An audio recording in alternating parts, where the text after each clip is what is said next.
Another fatal fall at the U.S.-Mexico border. Authorities say several men tried to climb the border wall this morning. One fell to his death.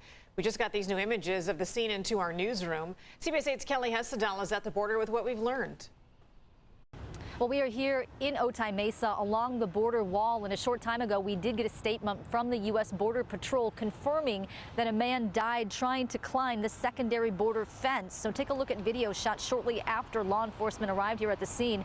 And here's what we know. This happened just after 4:30 this morning. We're told several people were trying to cross the border by climbing the wall. Possibly as many as 6 made it over the top of the wall, but one man fell and did not survive. It sounds like this was actually the second group that authorities responded to this morning. We're told there were a handful of other people who tried to climb over even before this incident, who also fell and suffered injuries and had to be taken to the hospital.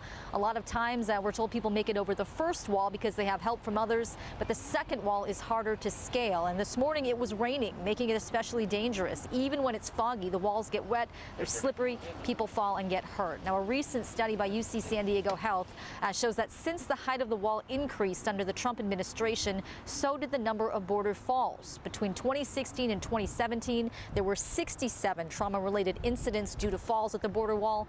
That number climbed to 375 between 2019 and 2021. Now, I spoke to the chief of trauma surgery at Scripps Mercy, who says they're treating some of the people injured from this morning's incident. The sheer volume of patients is the real difference that we're seeing. And that's something that we haven't seen before. And as I mentioned before, that volume of patients injured really does stretch our capacity. We're not designed as a pre-hospital system and as trauma centers across the county to handle this number of injuries if they keep increasing like this.